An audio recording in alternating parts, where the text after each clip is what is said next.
Se você nunca ouviu falar sobre o Anchor, essa é a maneira mais fácil de fazer um podcast. Eu vou explicar para você. O Anchor é de graça e possui ferramentas de criação que vão permitir que você grave e edite o seu podcast direto do seu telefone ou do seu computador. O Anchor distribui o seu podcast e você vai poder ouvi-lo no Spotify, no Apple Podcast e em muitas outras plataformas. Você pode inclusive ganhar um dinheiro com seu podcast. Isso não é exigido nem uma quantidade mínima de ouvintes para você começar a ganhar. E tudo que você vai precisar para fazer o seu podcast vai estar em um único local. Baixe agora o aplicativo gratuito do Anchor ou acesse anchor.fm e comece já a fazer o seu podcast. Lembrando que Anchor se soletra A-N-C-H-O-R.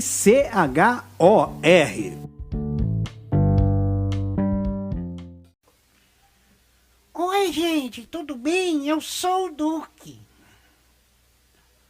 Eu acho que eu vou começar a fazer esse negócio de gravação, já que o meu dono resolveu desistir de fazer esse negócio. Como assim eu desisti? Eu não desisti nada, eu só estava fazendo o roteiro, fazendo todas as coisas. Por que você está aqui em cima do microfone, Duque? Eu pensei que podia, né? Pode nada, Duque. Você não pode ficar mexendo nas minhas coisas. Ora essa. Eu vou dar uma mordida na sua orelha. Ah, não, Duque. Você não vai fazer mordida em orelha de ninguém aqui, não. Deixa eu começar aqui os trabalhos, que eu já estava escrevendo tudo, tá tudo pronto. Agora eu vou começar esse negócio. É mesmo? Então começa logo isso, porque senão eu vou revelar para todo mundo qual é o seu apelido aqui no recinto. Ora essa. Não vai fazer isso não. Que isso, tá doido? Vou começar logo os trabalhos e você vai ficar assistindo aqui de camarote o meu primeiro podcast. Oba! Então vou ficar aqui quietinho e você vai fazer esse negócio aí. Temos aqui um homem que irá desafiar todas as regras da audiência cibernética. Ele irá utilizar de sua voz para proferir palavras de sua própria cabeça insana, organizando todas as suas palavras por meio de um programa de rádio. Será que ele vai conseguir vencer o desafio de falar o que pensa e atrair a audiência magnética das redes de bits e bytes sem ser cancelado?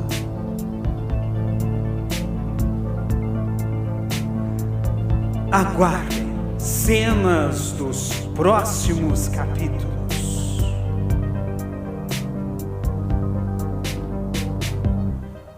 Ou melhor, dos próximos episódios. Começa agora mais um programa Castor e seus Escapes. Apresentação André Arruda.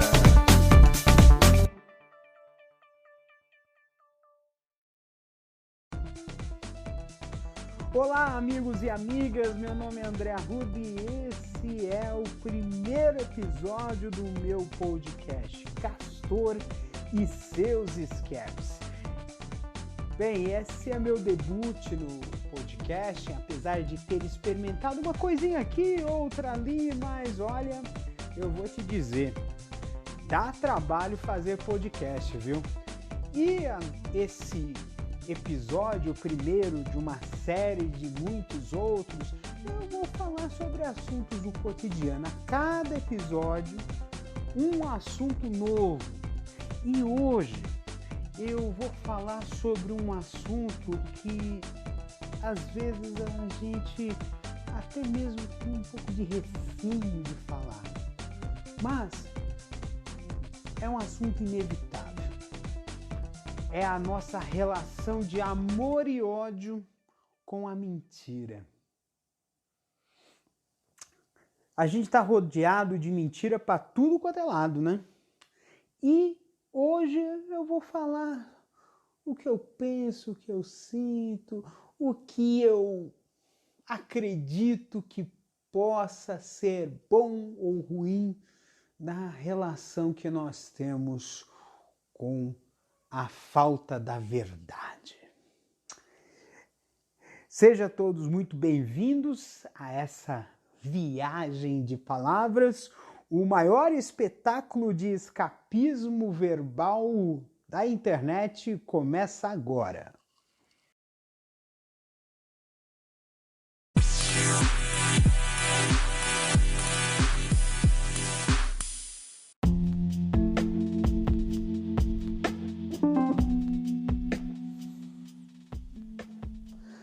Há quem diga que a mentira tem perna curta. E olha, eu vou te dizer uma coisa, eu acho que é verdade mesmo esse ditado popular. Sabe por quê? A gente sempre pergunta por que a mentira tem perna curta, né? Mentira tem perna curta porque a mentira não faz a gente andar muito pra frente. E pra cair é rapidinho. E aí a gente fica pensando, por que a gente insiste tanto em mentir? Ou por que a gente prefere a mentira ou prefere não dizer a verdade do que mentir? Eu acho que a mentira faz parte da vida da gente. Aliás, até mesmo é um instinto de sobrevivência. Vejam os animais. Os animais, para escapar da presa, precisam enganar, ludibriar os seus predadores. Então, não seria muito diferente o que seria nós tentarmos ludibriar alguém ou algo para poder sair em vantagem. Agora, já que a mentira tem perna curta, a gente para um pouquinho para pensar. Por que a gente está tropeçando tanto nas mentiras que vemos caindo?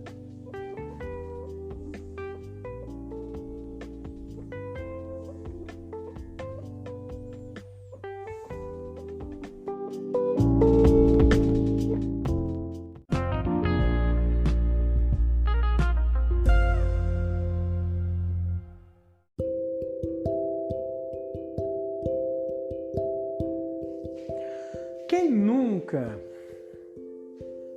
contou uma mentirinha de vez em quando? É uma coisinha de leve. Às vezes você não está pronto e já diz, eu já vou. Ou às vezes você diz, olha, você já acabou o que tinha que fazer? Eu falei assim, já, mas ainda tinha muita coisa para fazer. Às vezes, é normal, às vezes, a gente contar uma coisinha ou outra. Ou, às vezes, eu até mesmo digo que é uma mentira tão inocente que a gente trata ela com um eufemismo. A gente não fala que está mentindo. A gente fala que faltou com a palavra.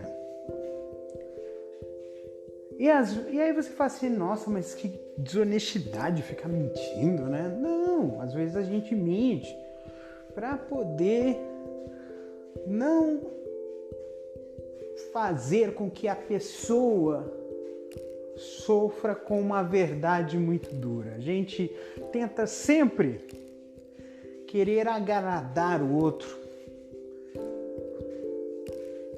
fazer com que a outra pessoa não se sinta ruim, porque às vezes é uma coisa que até mesmo a gente fica pensando assim, a gente confunde sinceridade com arrogância. Esse é o fato. A gente confunde muito. Uma pessoa sincera demais é tida como arrogante. Uma pessoa que fala a verdade, como diria, nua e crua, é vista como uma pessoa chata, antipática. E aí a gente dá uma pincelada, omite uma coisinha daqui, maqueio dali, faz com que o fato pareça mais bonito,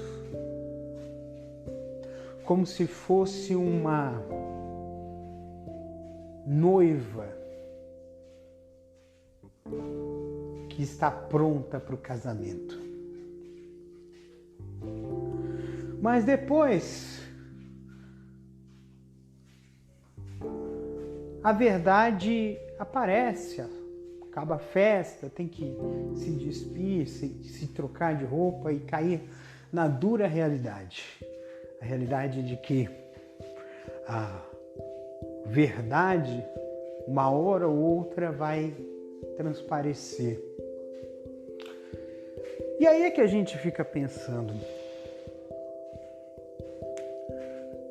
que as pessoas condenam demais aqueles que tratam a palavra com um cuidado excessivo, com um excesso de zelo. E às vezes maqueiam para que essa palavra possa ser digerida por quem ouvir. Mas uma hora vem o caroço, a verdade que a gente tem que engolir. E aí é que a gente pode concluir que nem toda mentira é para condenar a pessoa ao maior dos castigos. A única coisa que se possa fazer para que quem mente seja perdoado por quem ouve é simplesmente desmentir e pedir desculpas.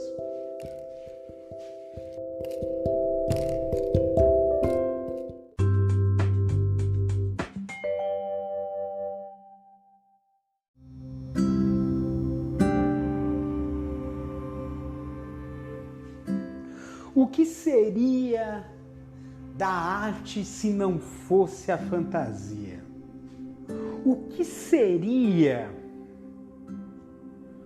da criatividade se ficasse limitado a uma realidade até então pouco conhecida?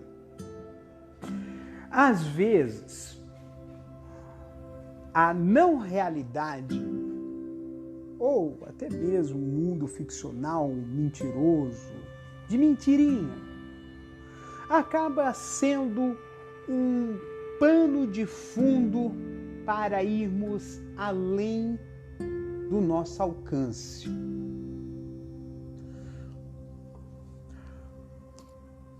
Até mesmo porque a realidade é a realidade do possível.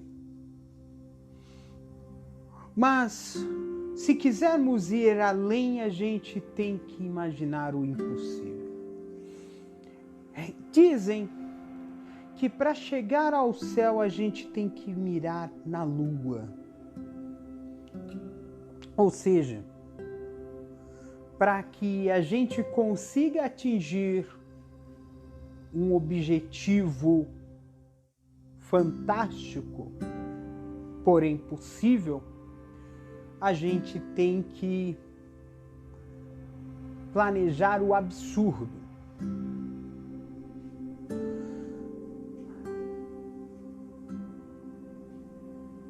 Boa parte da arte moderna é baseada naquilo que não é tido como real. Figuras futuristas, imagens geométricas, desenhos distorcidos, Tudo isso faz parte da arte, que até então era limitado por uma imagem e semelhança do ser humano. Imaginava-se que, ao fazer uma arte muito próxima de uma realidade naturalista, estaria o artista tentando ser um escriba de um ser superior, talvez Deus. Mas,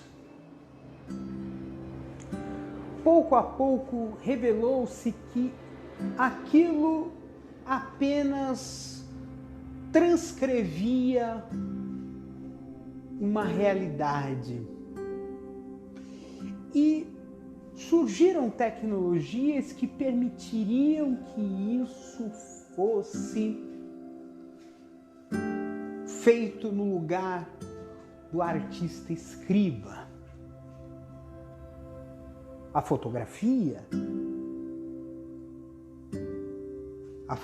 em movimento, o cinema, foram adventos que fez com que o artista pintor, que retratava a realidade tal como ele via, deixava de ser necessária.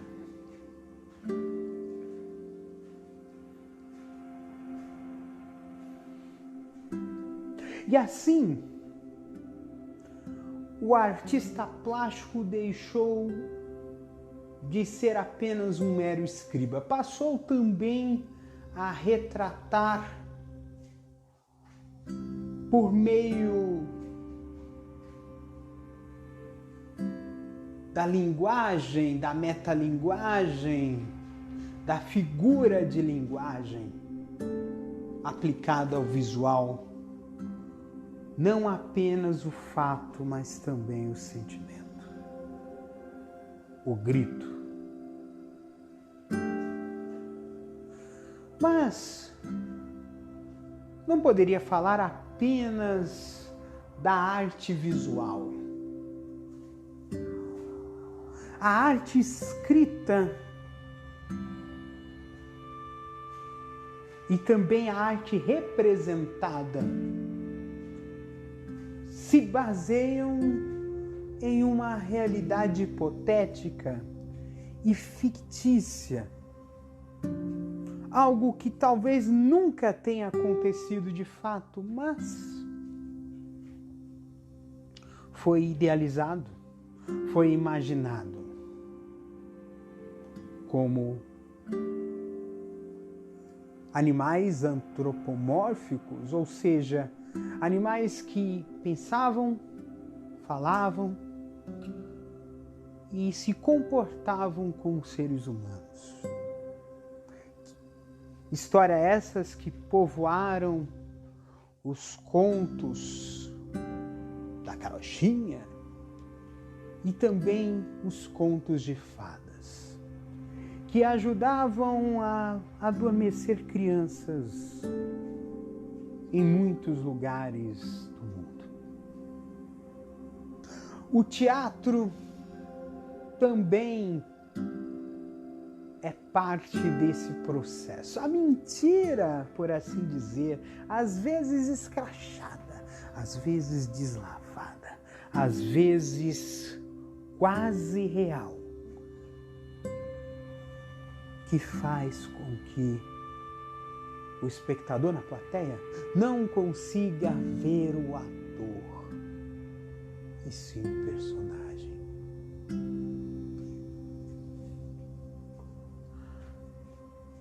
O que seria da arte se não fosse a invenção? O que seria da arte e do pensamento se não fosse o abstrato. Talvez a mentira, quando mostrada pela arte, acabe tendo uma nova função. Acabe tendo a função de nos espelhar a nós mesmos através de uma realidade alternativa. Ou mesmo fazer com que nós imaginemos que aquela realidade é limitada e também nos limita. Quem não imaginou um futuro como o desenho dos Jetsons? Quem não imaginou uma cidade salva por um super-herói? Quem não imaginou um passado como o passado do desenho dos Flintstones? Ou então um passado fantástico como o Senhor dos Anéis? Ou Game of Thrones?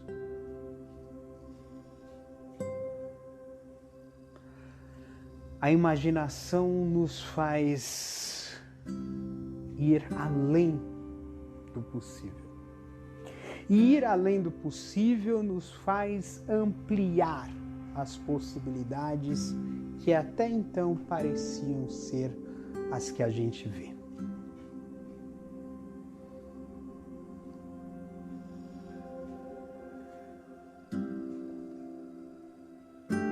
Daí que a arte, a ficção, a imaginação e por que não dizer a mentira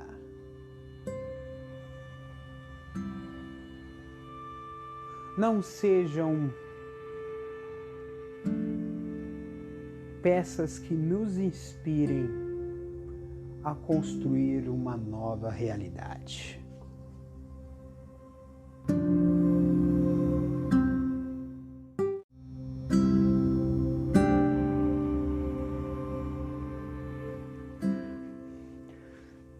Como eu poderia esquecer de dizer que tantas artes que inspiraram a fantasia, a música também entrou nessa.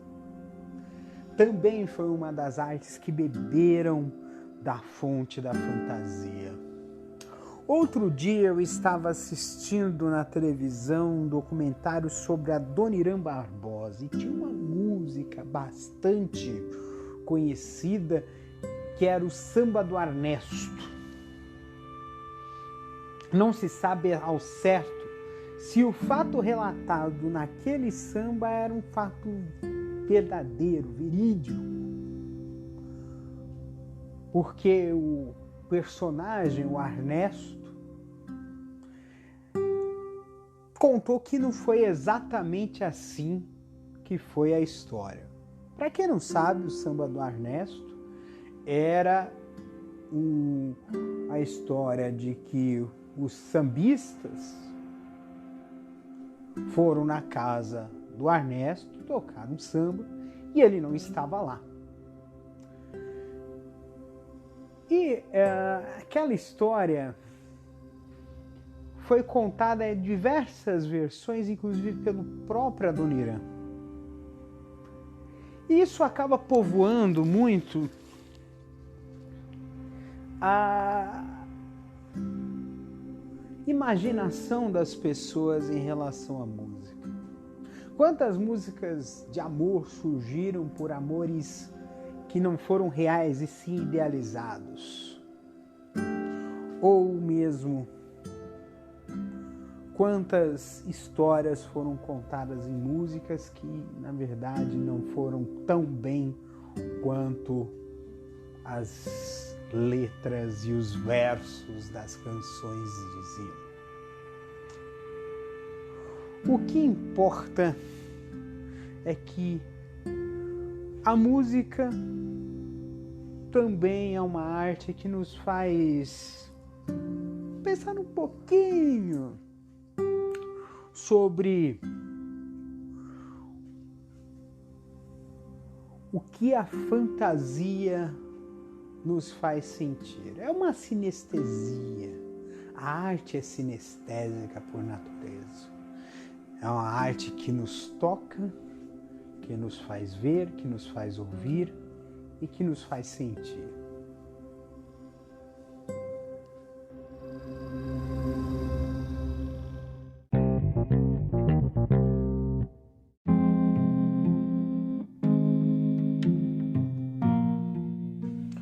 Agora, nem tudo são flores em relação à mentira. Eu falei daquela coisa bem filosofal. Nossa, que maravilha! Até mesmo você deve ter acreditado, puxa, mentira é bom, né? Nem sempre. Você sabia que mentir em excesso, de forma costumaz, que chamam, pode ser patológico? Pois é. Existe uma doença psicológica que se chama mitomania. Mitomania é a pessoa que mente por qualquer coisa. Às vezes, essa pessoa solta uma mentirinha, até mesmo porque tudo aquilo que nos gera algum tipo de bem-estar psicológico acaba sendo viciante, se torna viciante. E a pessoa que mente costumeiramente acaba sendo que viver de sua própria mentira, se alimentar disso.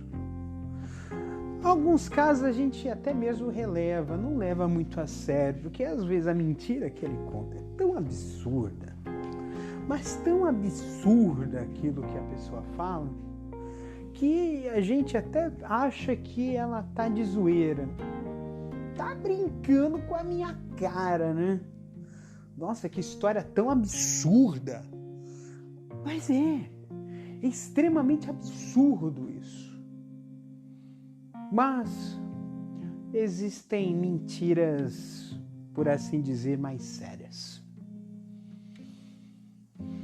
Mentiras que, às vezes, traz prejuízo para ela mesma ou até mesmo para outras pessoas. Talvez pior do que mentir é tentar viver uma vida de mentira. Que o mitomaníaco, ele vai além de contar a mentira, ele vive da própria mentira. E isso pode fazer com que essa pessoa ela entre num buraco, vá se escavando num buraco, que pode não ter fim ou pode chegar ao fim quando essa pessoa cair na real e perceber que está muito longe da realidade. Às vezes a pessoa que foge muito da realidade, ela cai nas raias da loucura.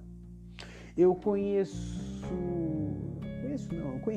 vi algumas pessoas que vivem nessa condição.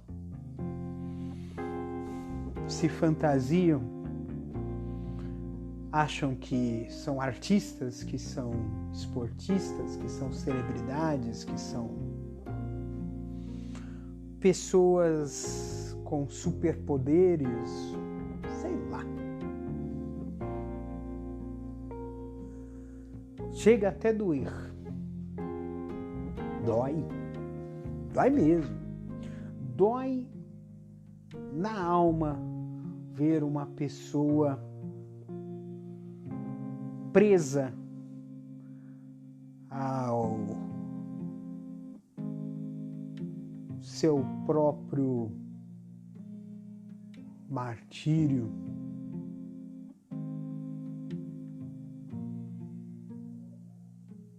preso à sua ilusão, à sua alucinação.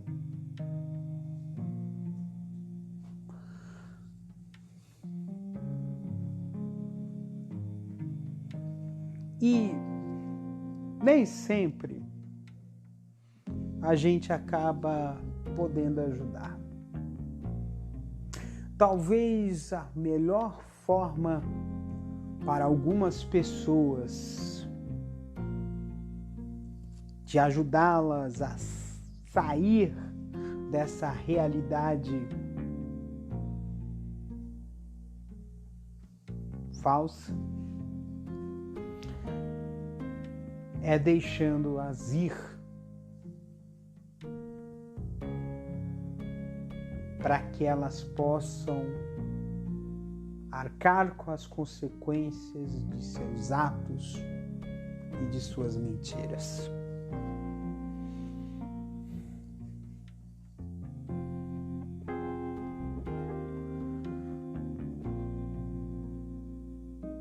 Tirando isso, a parte do comportamento,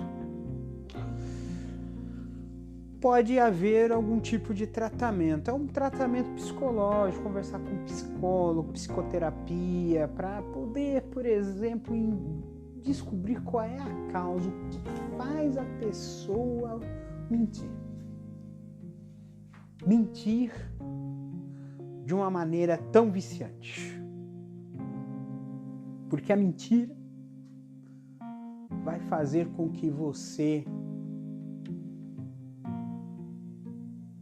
possa, sei lá, fugir da realidade, mas um dia essa realidade vem como uma ressaca em alto mar.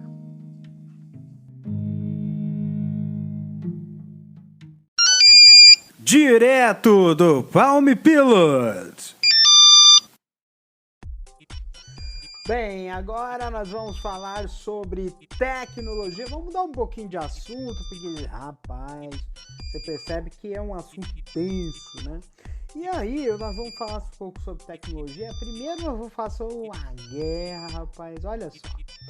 Epic Games pede que Justiça dos Estados Unidos impeça o que descreve como retaliação da Apple. O que acontece é uma treta entre a Epic Games. Para quem não sabe, a Epic Games é a criadora do jogo Fortnite, né? E está acusando a Apple de monopólio. Isso porque o Fortnite queria, né, criar um próprio sistema de pagamento dentro do jogo, né? Pelo que eu pude ver aqui, né? E a Apple não deixou, né? Porque a Apple queria fazer todo o sistema de pagamento por dentro do sistema da Apple, e a Apple teria uma comissãozinha, né, por cada transação feita. Então isso para a Epic Games não seria muito vantajoso, e aí resolveu ir pro pau. Foi pro pau, mas a Apple pegou e fez excluiu a conta de desenvolvedor da Epic Games e retirou o jogo Fortnite, que é um jogo extremamente popular para telefones, né, dos estados da loja de aplicativos, né, e aí agora tá essa treta toda aí, né. Então a Epic Games foi para a justiça para restaurar a conta de desenvolvedor e voltar a ter o jogo disponível na loja de aplicativos da Apple. Também essa treta respingou no Google, né? O Google também está brigando com a Epic Games por causa dessa questão de pagamentos no jogo, né? Bem, que mais? O Nintendo vai relançar os jogos do Mario no aniversário de 35 anos, o personagem. Eu não sou muito fã de games, eu sou uma barata branca, por assim dizer. Gosto muito de tecnologia, mas eu não sou tão aficionado em games. Mas o Nintendo Switch finalmente está chegando ao Brasil oficialmente, né? Porque antigamente estava vindo de baseada, né? E aí a Nintendo vai lançar aí, anunciou, né, na quinta-feira da semana passada, que vai relançar os jogos clássicos do Mario por um tempo limitado em comemoração aos 35 anos do lançamento do game Super Mario Bros. Esse game, rapaz, na época do Atari ainda, rapaz, né? Depois foi pro NES, né? Ou o pessoal chama de Famicom, né? E continua com a Nintendo até hoje. Aliás, o Mario, né? O jogo do Mario foi o grande impulsionador da Nintendo, né? Depois a história para quem manja de games, o computador, depois, quer dizer, games no PC, e aí você teve o Xbox, o PlayStation, né? Que fez com que reduzisse um pouco o espaço da Nintendo, mas a Nintendo ainda tem um público cativo ainda, né?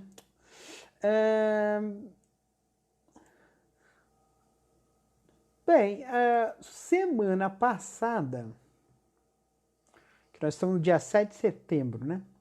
Semana passada ocorreu a comemoração, né? Semana passada não, semana retrasada, né? Foi uma data histórica, quer dizer, histórica, um marco, né? Uma data marco para a computação, né? Que foi os 25 anos do lançamento do Windows 95. A Microsoft, né, lançou o Windows 95 no dia 28 de agosto de 1995. Foi um sucesso. Nas primeiras semanas vendeu 7 milhões de cópias. E olha que naquela época os computadores eram bem menos parrudos, né? Hoje você tem no bolso um poder de computacional de um computador de há 10 anos atrás, né? Ou seja, o que está no seu bolso hoje estava na sua mesa há 10 anos atrás, né? Para você ver a evolução dos dispositivos computacionais, né? Mas o fato é que o Windows marcou uma mudança de paradigma. O Windows 95 instituiu o menu iniciar que até hoje existe, né? O navegador da internet, a navegação internet foi instituída, né? O Windows 95, né? E também os dispositivos plug and play. E na última versão, né, que é o Service Release 2, também o suporte a dispositivos USB. Então, foi uma novidade que o Windows 95 trouxe, né? Agora, duas curiosidades que vale a pena falar sobre o Windows 95, né? A primeira curiosidade foi que o Windows 95 você tinha a instalação dele em CD, mas também tinha a opção de instalar o sistema usando disquetes e a instalação do Windows 95 em disquetes ele exigia nada menos do que 13 disquetes, né? Aí vai ser, nossa, disquete, isso aí nem do tempo de vocês, né? Disquete, né? Disquete era uma tecnologia que permitia apenas 1,44 megabytes, ou seja, hoje um computador, quer dizer, hoje um pendrive De 1 GB você tem um espaço de 30 e poucos disquetes, né? Para você ver a quantidade de disquetes, 30, 40 disquetes, né? É muita coisa, né? E também, né, tem um vídeo célebre, né, da demonstração do Windows pela própria Microsoft, né, que foi tentar instalar um dispositivo e deu tela azul. Ai, ai, ai, essa foi engraçada pra caramba. Na verdade, eu não tinha visto, né? Eu sou velho pra cacete de computação, não tinha visto esse vídeo. Aí quando eu vi, eu falei assim, putz. Gafes acontecem, viu? Mas é assim mesmo. Eu vou falar mais sobre tecnologia, falar sobre outros assuntos interessantes futuramente. Também tem blogs, eu tenho 2 blogs, um sobre o Raspberry Pi e o outro sobre... O outro é quando eu fui professor de informática, ainda mantenho ainda um blog com algumas dicas e truques. Então, eu vou deixar algumas informações na descrição desse episódio para que você possa também acompanhar as coisas de tecnologia. É isso aí, pessoal.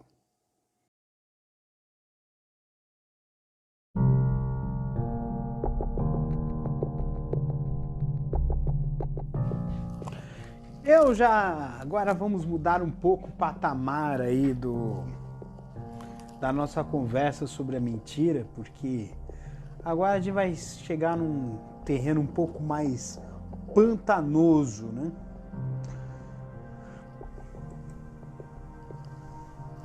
A gente vai falar sobre a mentira quando ela faz mal.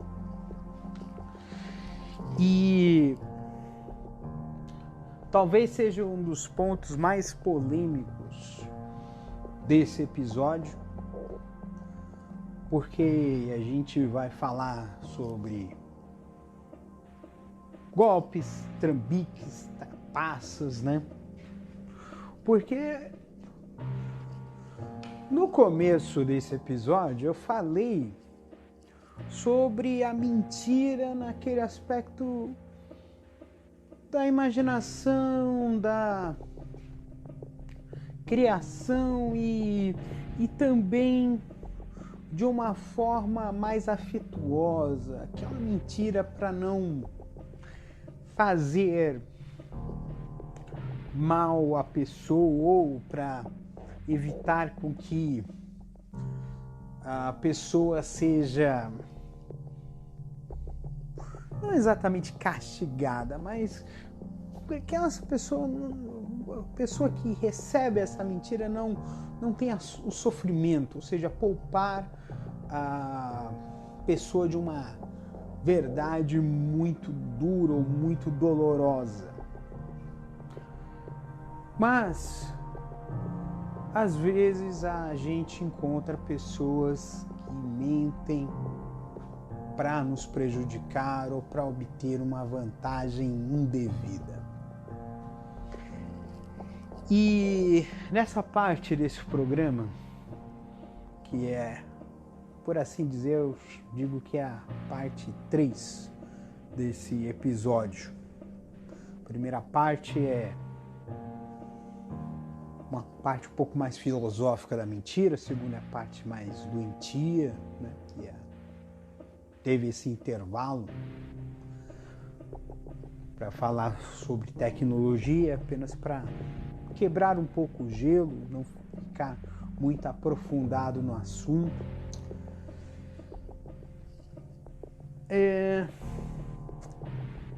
E a gente vê de pessoas que mentem para enganar.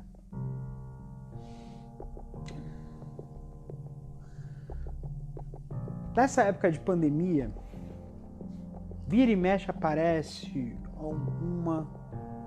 algum golpe na praça para roubar o auxílio emergencial, para pegar o dinheiro do aposentado, para oferecer uma solução milagrosa, o dinheiro fácil, que no fim acaba virando um prejuízo enorme. E Nesse caso, a mentira ela não é uma ação, e sim um método. É uma ferramenta. É uma maneira de fazer com que a pessoa de boa fé seja passada para trás por uma pessoa de má fé. Às vezes conta-se uma história triste, às vezes conta-se uma história bastante persuasiva e no fim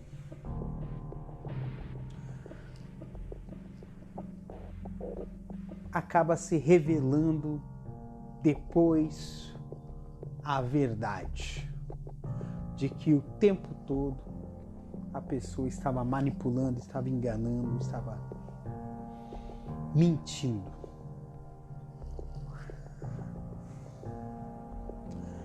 E é essa a mentira que muitos de nós temos que combater e muitos de nós temos que nos precaver, nos proteger e muitos de nós temos que enfrentar.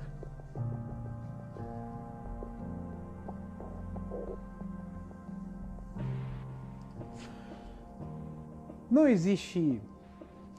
Tem uma história que eu vi hoje no telejornal.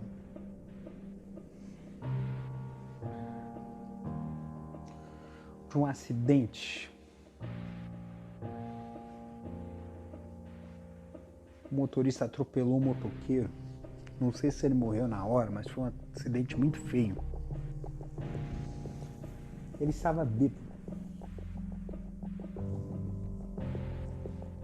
Não prestou socorro e foi para casa. Como se nada estivesse acontecido.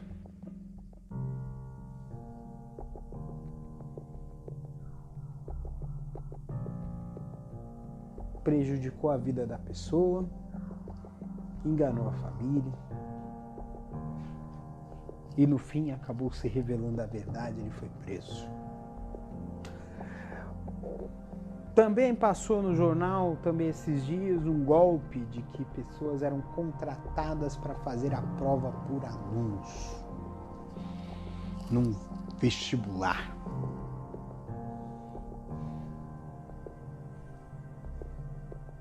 Mesmo que esses candidatos não tenham feito a prova, eles estavam se beneficiando de uma mentira e contrataram para isso. Tinham ciência, estavam cientes do que estavam fazendo, estavam cientes que estavam prejudicando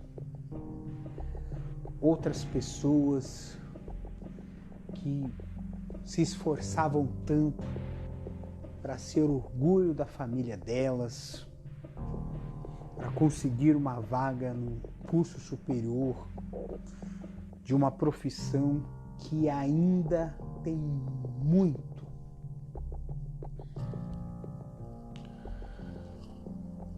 prestígio, que é a profissão do médico. Ainda mais hoje, nesse tempo de pandemia.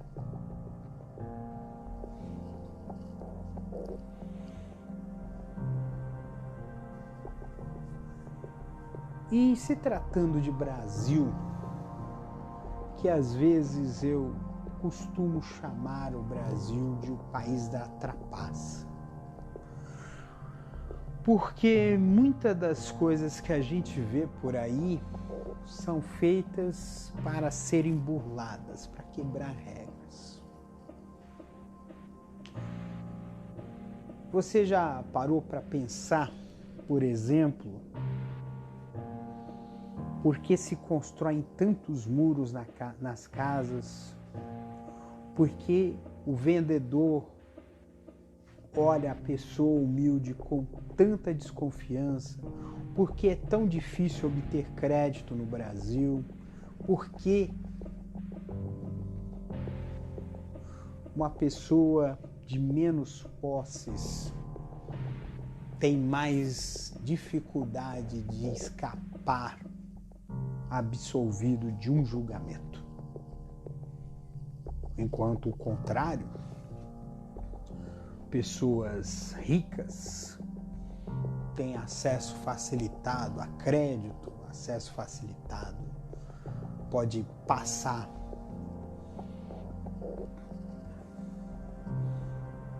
nas casas nos estabelecimentos comerciais sem ser importunado, pode andar bêbado, dirigir bêbado na estrada, que não haveria nenhum tipo de incômodo. Eu não digo que isso é regra, mas que às vezes acontece.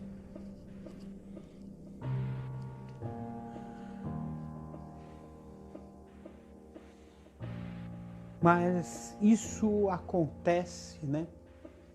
Essas incongruências, esses desequilíbrios, essa desigualdade, seja por cor, gênero, classe social. Mas tudo isso acontece porque nós vivemos sobre a sombra da mentira e vivemos sobre a sombra da desconfiança. É fato.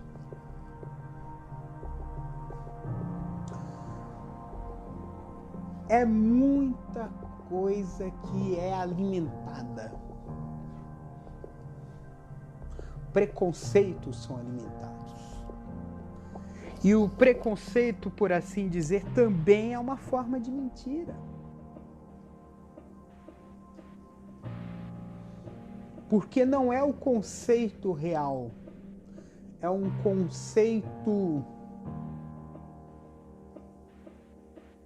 convencionado, por assim dizer. É um conceito que impede de construir pontes e construir muros para alguns sujeitos é perfeitamente conveniente.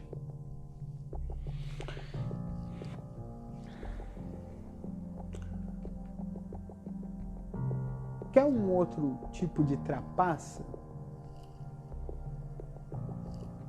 Empresário que trata mal o empregado, depois falha a empresa, encerra o contrato, deixa todo mundo na mão e abre outra firma com o dinheiro que pegou do desfalque. Isso acontecia porque tem brechas na lei. Algumas pessoas de posse têm a possibilidade de contratar bons advogados.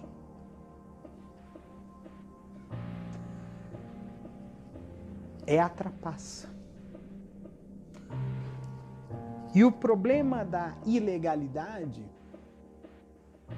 é que às vezes vemos, infelizmente, de que cada vez mais se constrói, que se mantém uma máxima de que só gente pobre vai para a cadeia.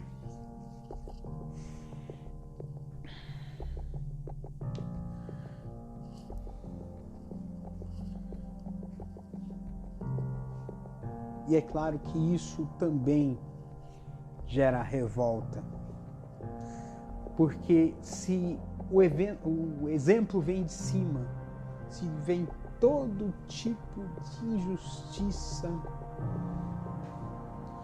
nas partes mais superiores das camadas sociais brasileiras, isso se reflete nas camadas inferiores também.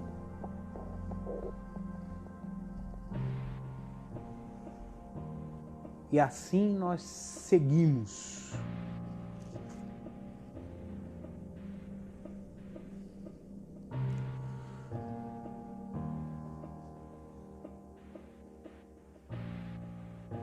Alguns mentem para sobreviver e outros para enriquecer.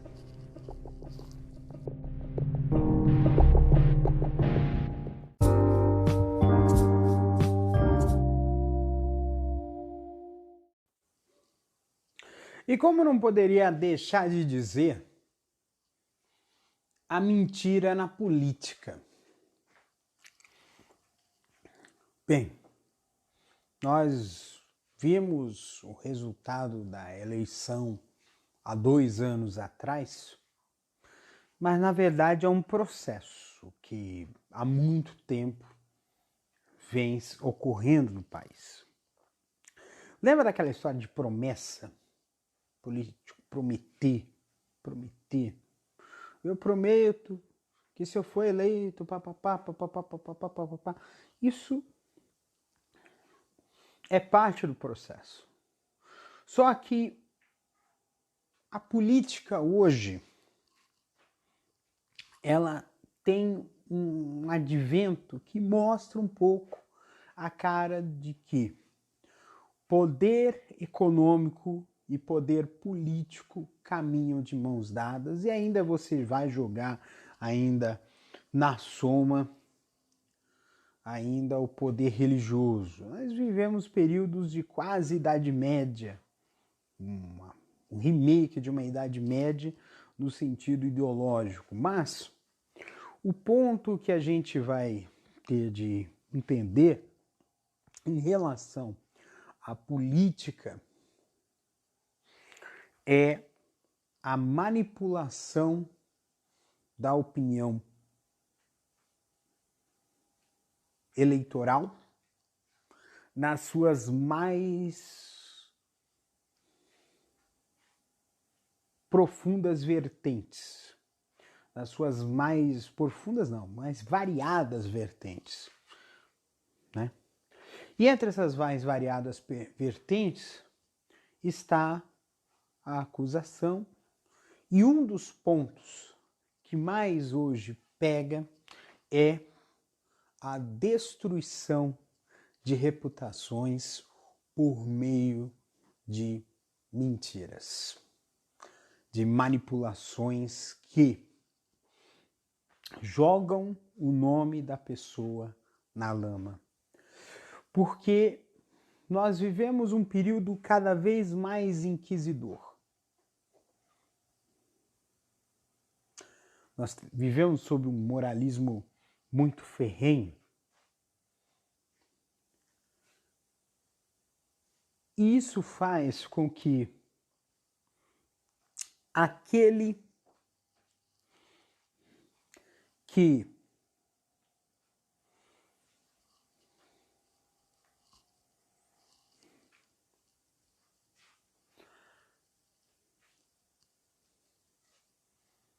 tem a sua reputação agredida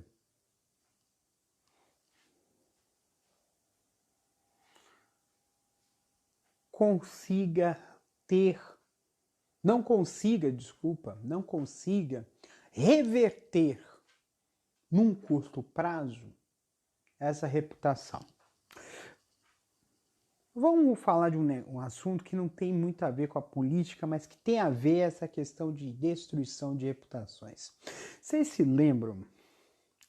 Isso foi há uns 20 poucos anos atrás, que foi um escândalo sexual ocorrido em uma escola infantil, que é a escola base, e que praticamente arruinou a escola.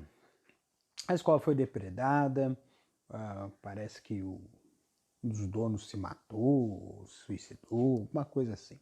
Aconteceu Depois acabou se comprovando que não houve nada disso. Foi vítima de um sensacionalismo somado com uma série de falhas de cunho jornalístico que provocou uma destruição total, uma arruinar a reputação de pessoas, né?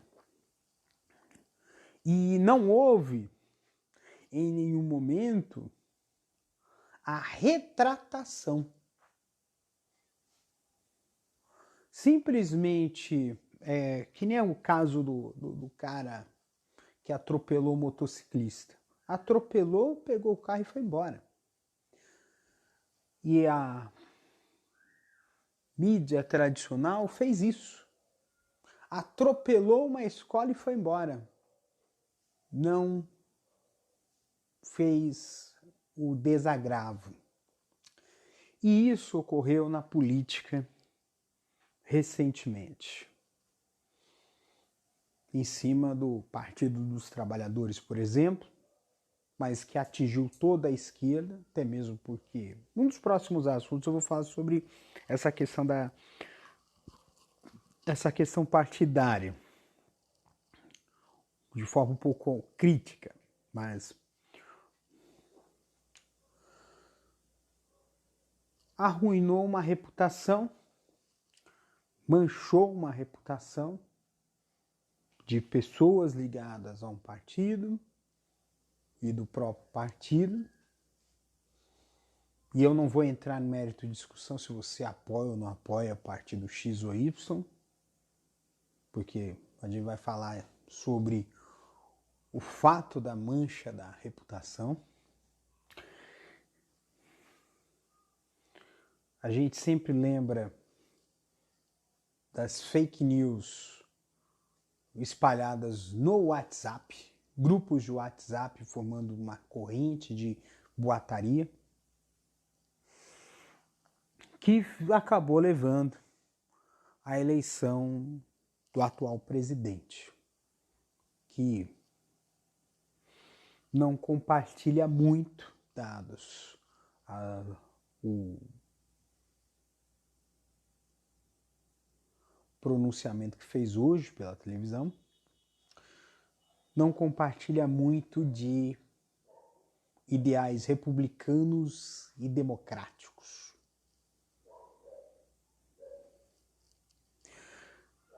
Não vou entrar no mérito da questão, mas essa forma de atuação, de método de ataques e de mentiras, de boatos, é o que faz também levar as pessoas a um maior descrédito em relação à política. Quando eu falo de política com as pessoas elas torcem o nariz.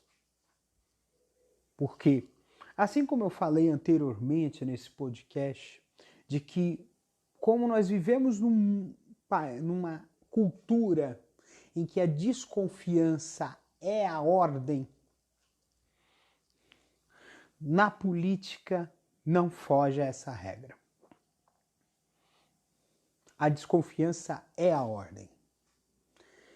E quando se trata de uma situação nebulosa, a tendência é não correr riscos. E aí acaba se escolhendo a opção aos olhos do eleitor menos danosa. E aí chegamos ao que chegamos. Porque o 2018 foi provocado por um esvaziamento. Esse esvaziamento esvaziou a esquerda, o centro, a direita progressista e acabou caindo no colo da extrema-direita o poder no Brasil, que depois virou uma guerra infaticida. Isso aí depois é uma coisa que depois, se a gente quiser conversar, a gente conversa. Mas não vou entrar nesse assunto agora. Mas esse esvaziamento acabou sendo cômodo. Porque havia um projeto de poder de manter uma situação de beneficiados, de privilegiados e excluídos. Isso é claro. Dado a precarização das relações de trabalho, dado a descaso em relação aos serviços públicos, à ecologia, à educação pública. Porque é isso, a exclusão como projeto de poder, passa por convencer o povo a se martirizar, a se prejudicar, a ser convencida a se prejudicar. Eu pergunto a você, meu caro amigo, você aceitaria uma condição que lhe for desvantajosa? Só há duas formas de você aceitar. Ou por meio de coação, ou você faz, ou por meio de convencimento. Você faz isso porque vai passar qualquer tipo de argumento que não é verdadeiro, mas que vai fazer com que você acredite que aquela opção é a melhor. E isso nós vemos diuturnamente nas TVs, nos jornais, em diversos locais. Eu vi um vídeo de um jovem de periferia que é estudante da USP. Ele mandou bem pra caramba em relação ao quê? Aos programas policialescos. Para que seja justificado um estado de repressão, é necessário que seja instaurado uma sensação de insegurança e uma condição de violência. E isso é perfeitamente possível quando todo o dia você é bombardeado na televisão por notícias de crimes e mais crimes e mais crimes. A contribuição dos programas policialísticos é enorme. Até fazendo você se convencer de que você precisa ter uma arma em casa. Pense nisso, já pensou nisso?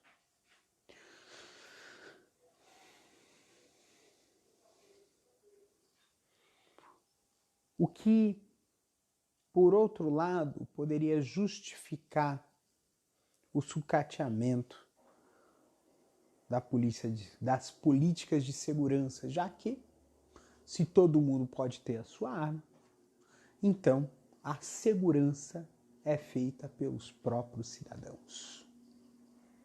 É um exemplo de como essa política baseada em fatos exagerados e até mesmo mentirosos pode proporcionar.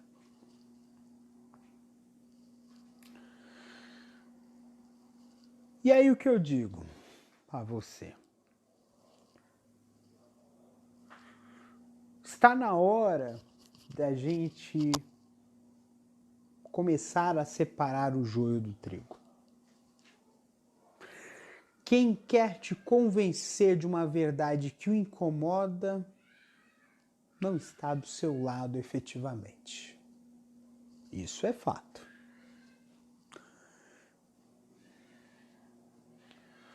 Bem,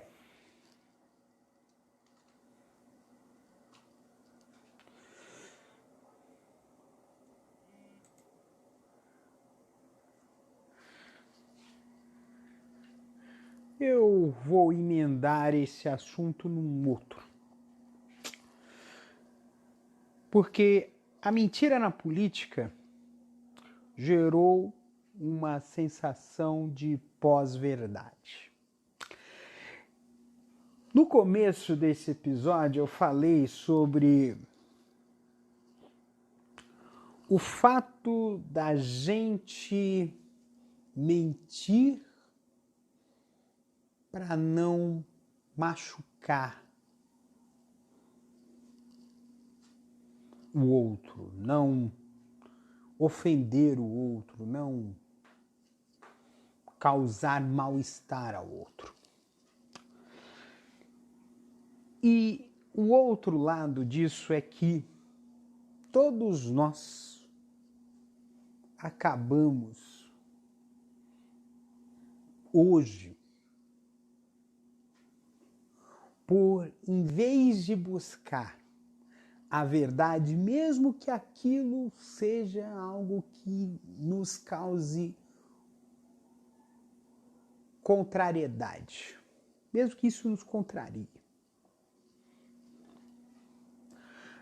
a gente acaba sempre buscando fatos que confirmem as nossas convicções. Isso em qualquer lugar. E como nem sempre aquilo que nós temos por convicção é verdade, acaba surgindo esse efeito que se chama pós-verdade.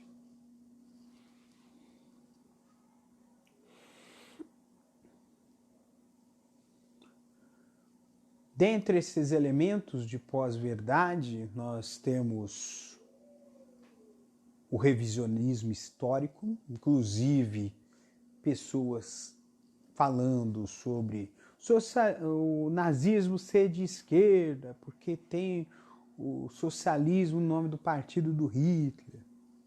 Outro exemplo de que falar sobre o Holocausto, questionar o Holocausto, apesar que também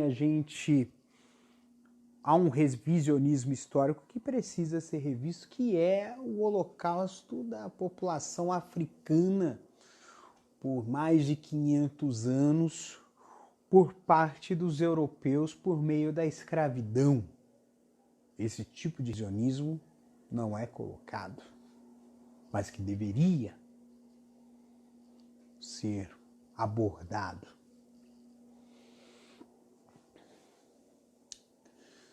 Até coisas extremamente absurdas, como o movimento anti-vacina e o terraplanismo.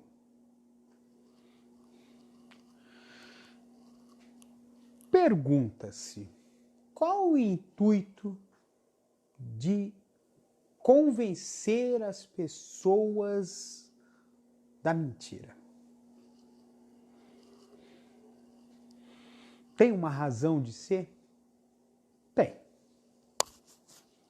Em parte, eu vejo da seguinte forma: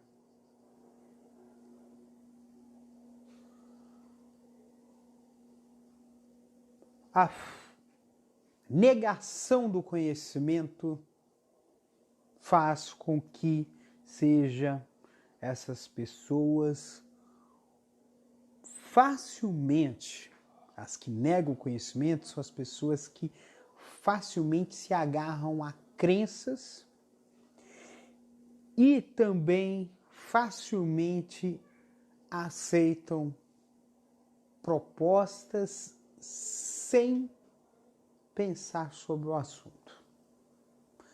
É aquela pessoa que é fácil de vender, é aquela pessoa que para qual é fácil de convencer do voto, aquele que é fácil de convencer de pautas morais, é aquele que é fácil de convencer de um comportamento conservador. E o conservador aqui não é um conservador de costumes, é a conservação de uma opressão. Porque cria-se uma identidade, e é uma identidade inviolável, por assim dizer, monolítica. E essa identidade monolítica faz que quem esteja fora do seu modo de pensar, de agir, a sua visão de mundo, seja visto como o estranho e não como o diferente.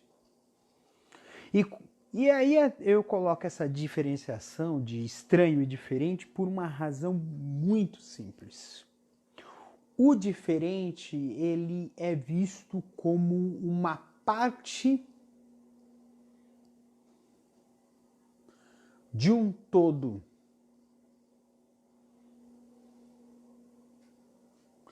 E o estranho, ele é visto como um elemento fora de um todo. Algo marginal. Algo que não deveria estar ali, porque não é parte.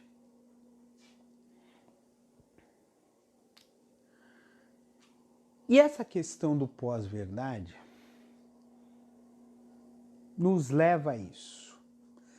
Há quem diga que o pessoal fala em idiotização coletiva.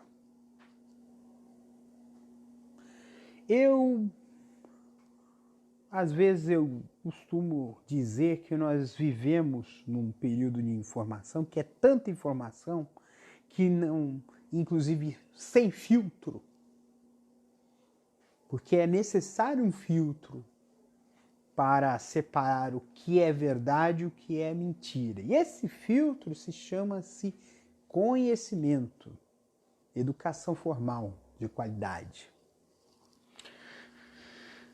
Mas sem esse filtro nós temos o que eu costumo chamar de disco de Newton. A experiência do disco de Newton é um disco em que você tem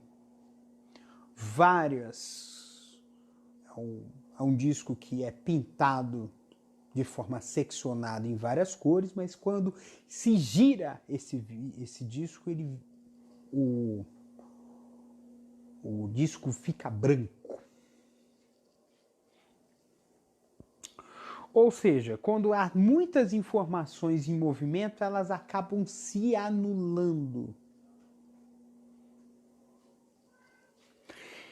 E quando se anula, nós temos aí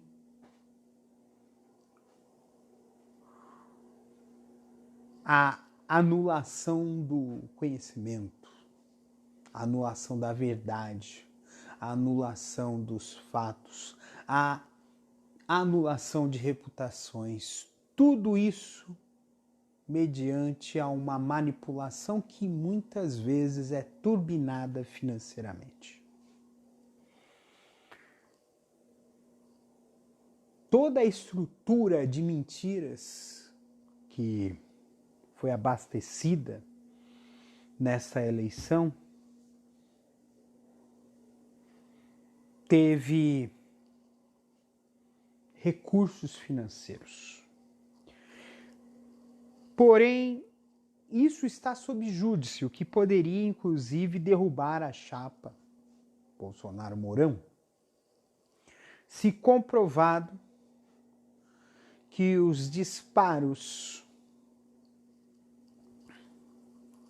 de WhatsApp foram financiados por empresários, ou seja, foram recursos ilegais, o que provocaria uma mudança muito grande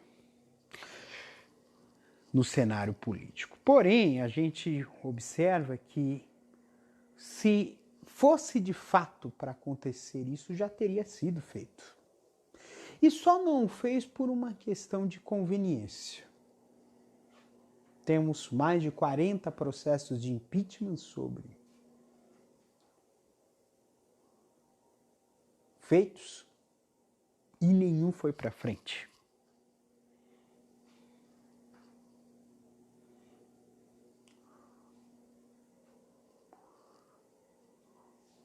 Você deve estar pensando assim, você que está me ouvindo, está jogando isso tudo a esmo, mas você vai perceber que há relação entre esses elementos. Há relações de nexo causal, por assim dizer. Tem nexo. É financiado isso. E aí por que esse mundo tem que estar uma bagunça? Porque bagunça dá lucro.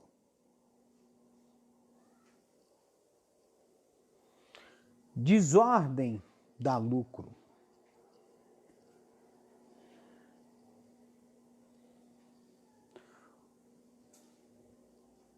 E é um lucro desigual.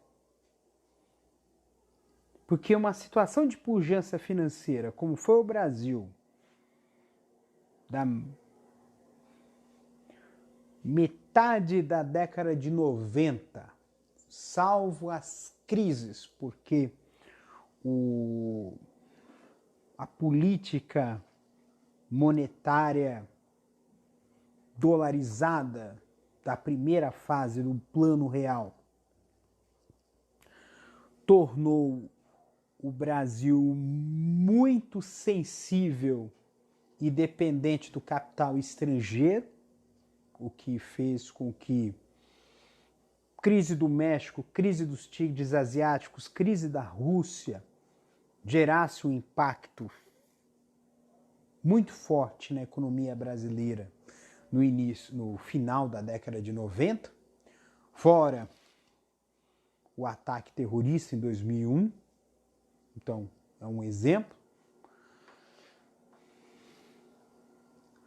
Mas houve sim uma estabilidade financeira e um crescimento econômico no Brasil em torno de 14, 15, 16 anos, que foi encerrado esse ciclo, coincidentemente, depois de 2013, com os protestos que a gente tem que procurar entender melhor como é que isso funcionou.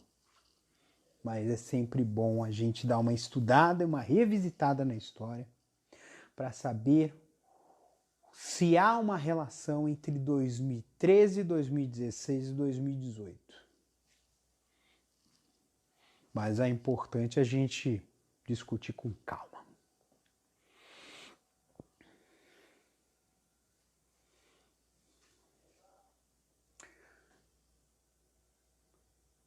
Voltando à questão da economia, quando a economia é mais estável, a possibilidade de ganho acaba sendo dividida.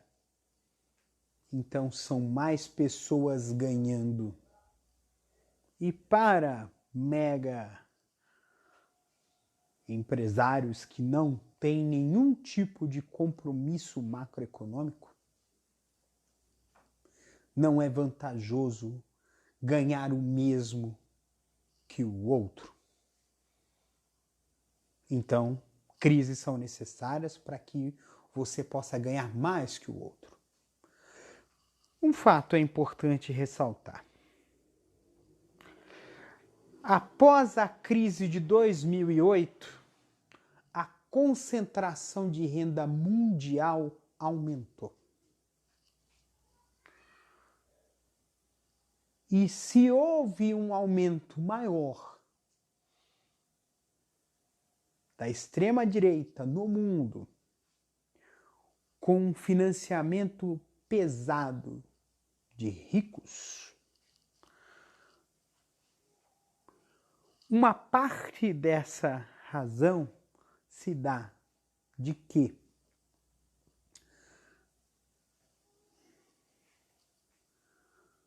mantendo uma pauta de conservação de uma situação de desigualdade, por assim dizer, eles vão continuar mantendo uma posição de vantagem econômica e ainda por cima com benesses. Um dos maiores combates desse pessoal é o liberalismo econômico, que é a redução do papel do Estado na economia, que um dos objetivos é a redução do papel do Estado para que ele possa recolher menos impostos. Na verdade, a questão não é recolher menos impostos. É que os ricos recolham menos impostos, porque a carga tributária, na maioria dos países, ela é injusta. Aqui no Brasil, mais ainda, porque se tributa muito o consumo e se tributa pouco o lucro, o dividendo, a herança, a fortuna.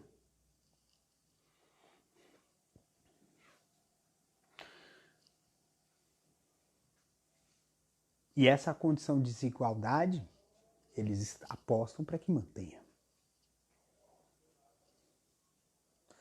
Então, nisso vale tudo. Vale mentir. Vale enganar, ludibriar. Fazer com que a população aceite assistencialismos apenas.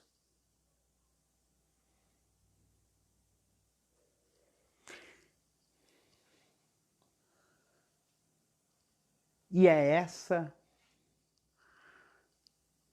a questão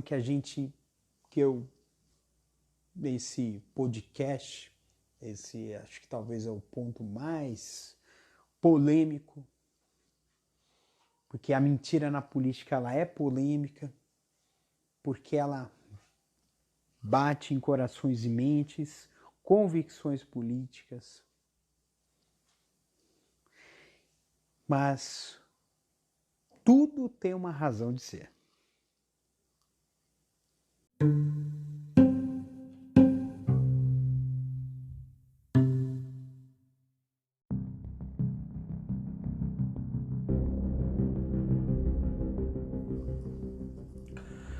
Estamos chegando à última parte desse podcast. Às vezes você fala assim, nossa, a gente falou sobre tanta coisa, cara.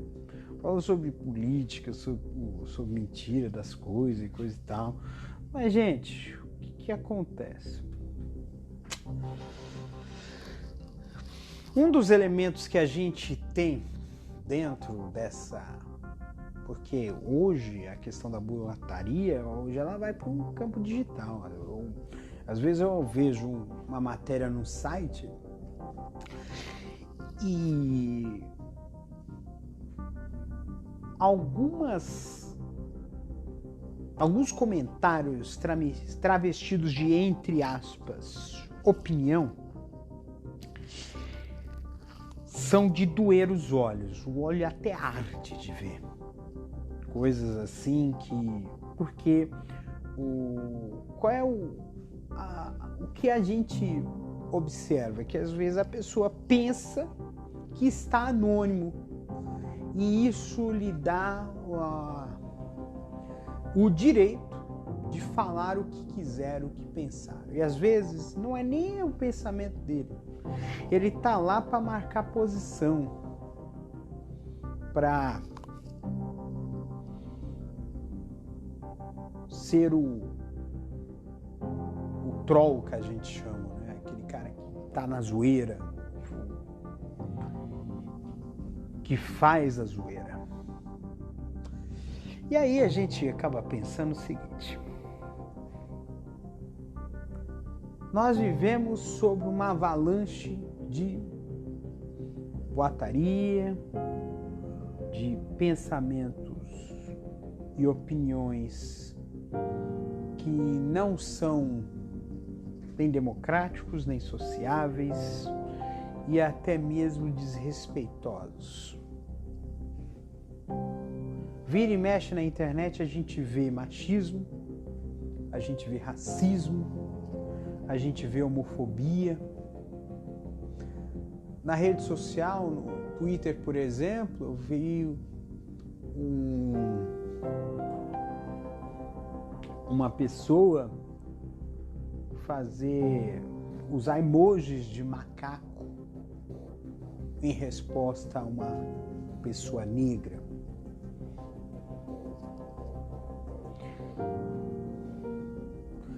E aí que está a grande questão: por que na rua não se é permitido se comportar de forma discriminatória e na internet se pode?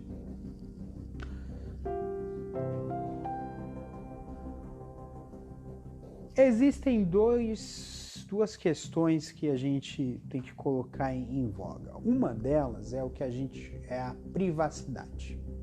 Privacidade online é algo muito importante de se fazer, de se tratar.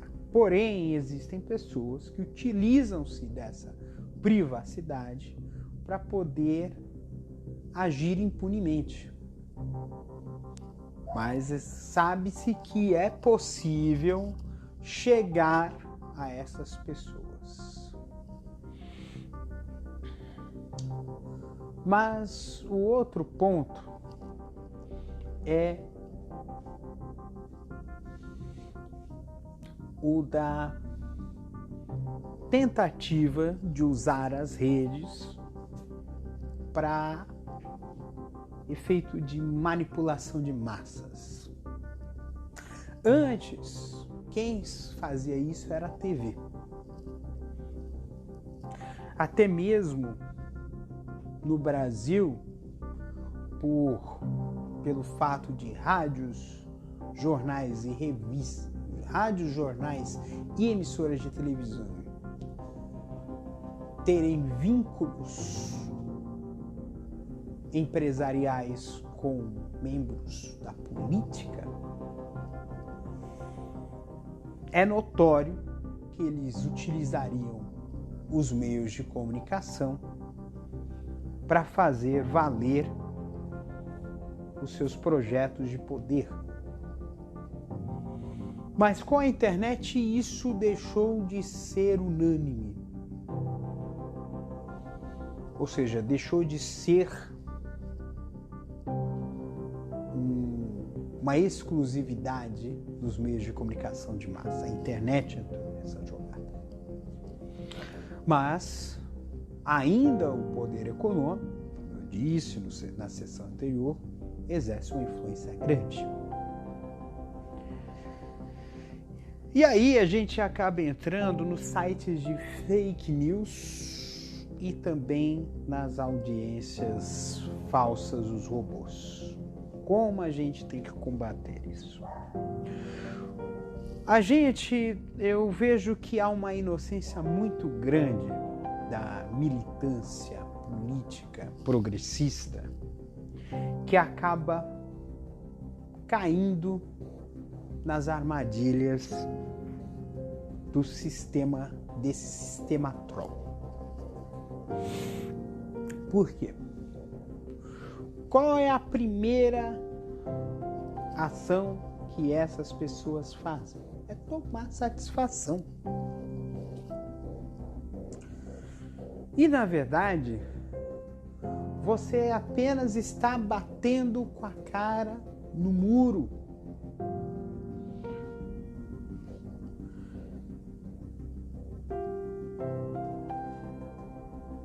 O que a gente pode fazer em relação a isso? Tem dois vieses que a gente precisa trabalhar. Um é separar o joio do trigo. Quem é troll e quem não é. Quem não é troll, a gente tem que fazer a discussão de forma madura.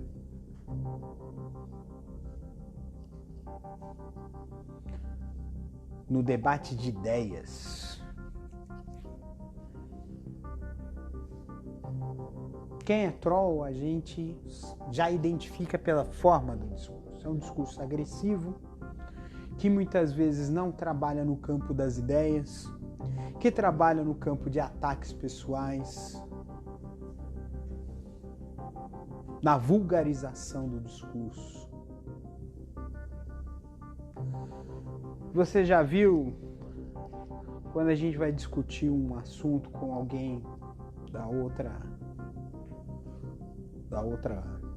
posição antagônica, o cara fala assim, porque você é coxinha, porque você é petralha, porque você é isso, porque você é aquilo, e não fala no campo das ideias. Há um esvaziamento do debate. Então isso tem que ser observado. O debate no campo das ideias. A segunda questão é em relação aos trolls e robôs. É necessário fazer algo concreto em relação a isso. E algo concreto chama-se denúncia. Não dá para repetir, dar margem para esses trolls continuarem andando. Coisas que você tem que fazer. Primeiro, não utilizar a hashtag gerada por robôs, porque isso mantém o assunto em pauta. E isso faz com que quem abriu, quem artificialmente inflou a hashtag, mantenha o controle do discurso, o controle da narrativa. E isso é importante a gente colocar. Quer falar sobre o assunto? Não retuita. Não utilize a hashtag. No caso do Twitter, por exemplo, faça ou uma outra hashtag ou comente o assunto sem citar. Ou fale do assunto que deveria ser tratado. Porque muitas vezes as hashtags elas são levantadas para uma cortina de fumaça. Cria-se polêmicas para encobrir fatos que realmente são relevantes e que são danosos à imagem do grupo que levantou a hashtag.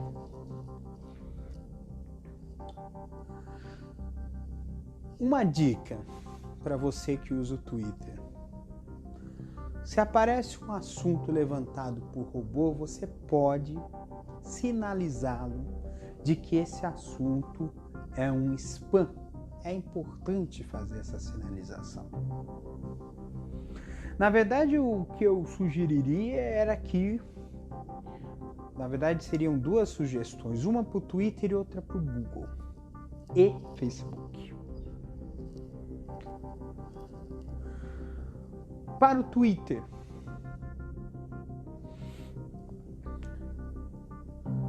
Contas inautênticas, que não tenham verificação, que não tenham sido feita a verificação, que não utilizem cliente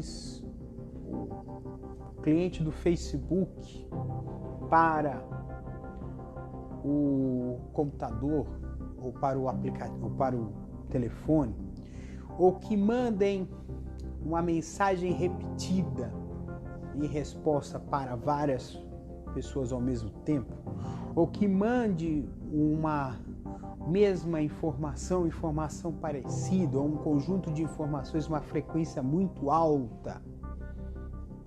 Ou seja, o que indicaria que essa conta trata-se de um bot, de um robô. Não entre na contagem para os Trend Topics. Isso já tornaria a audiência orgânica. Eles precisariam ter gente para montar a máquina, para operar a máquina, o que seria muito custoso. Não seria impossível, mas seria custoso, o que dificultaria um pouco.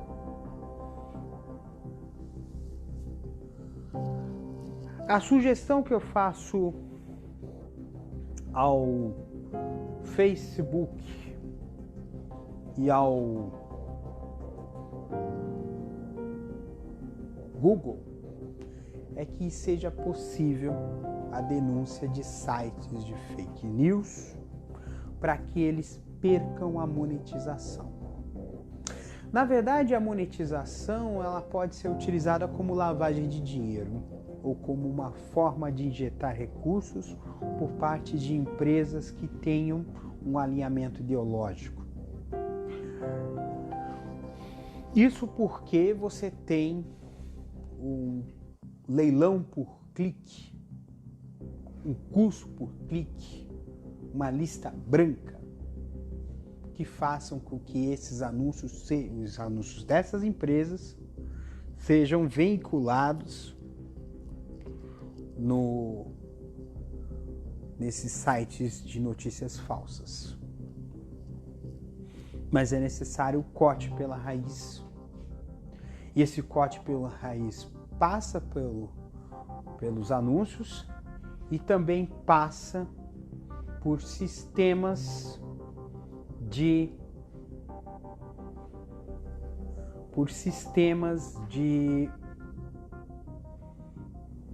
crowdfunding, sistemas de pagamentos, porque o site de fake news, por manipular opiniões, eles também podem ser considerados como sites de terrorismo. E aqueles que fazem assinaturas, pagam para esses sites, eles estão financiando o terrorismo.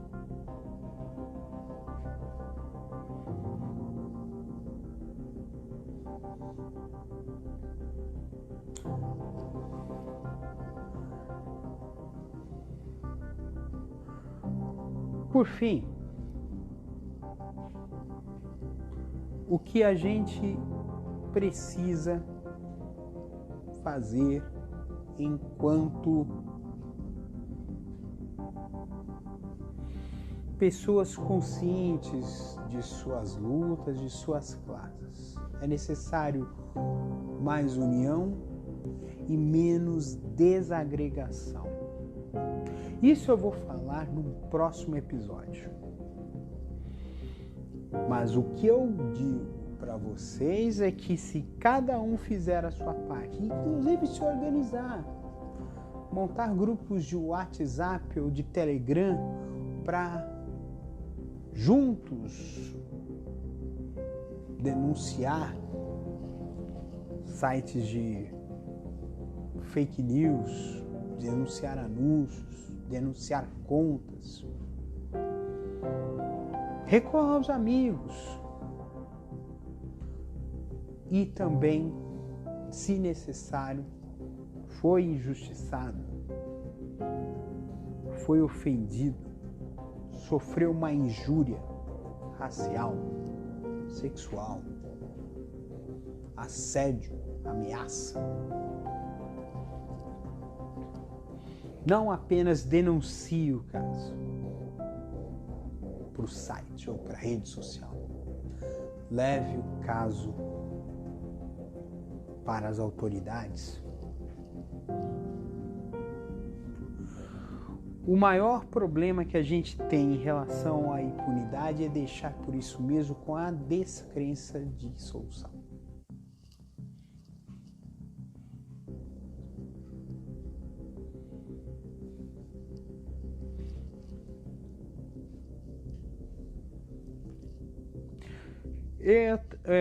Outra sugestão que eu faria, eu já fiz uma sugestão ao Google, ao Twitter, ao Facebook, aos portais. As ferramentas de denúncia, elas não podem ser tão burocráticas. Tem que ser permitido a denúncia anônima. E tem que ser permitido a denúncia de forma ágil. Porque ao impor dificuldades para se denunciar conteúdo ofensivo na rede e discurso de ódio nos comentários dos sites, os sites, eles na prática estão sendo coniventes. E por fim, eu lembrei de uma entrevista que o Felipe Neto deu para o Roda Viva, e uma das coisas que ele disse é que conteúdos relevantes de portais e sites não devem estar protegidos por paywall. Não se pode tratar a informação como se trata dinheiro. Não se acumula. Informação, ela perde a validade, o valor muito rapidamente, e não se pode reter a informação das pessoas.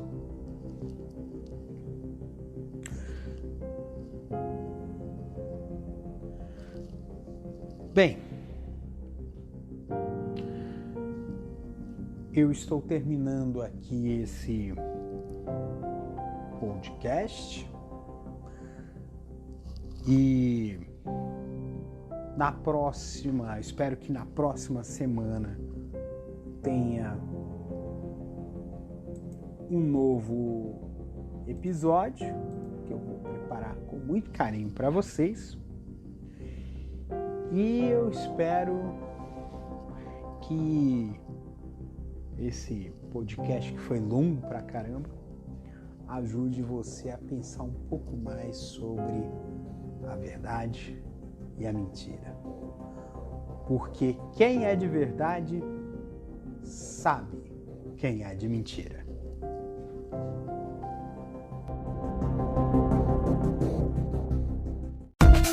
Você acabou de ouvir Castor e seus escapes, mais uma produção da Castor AMT, www.castor.com.br.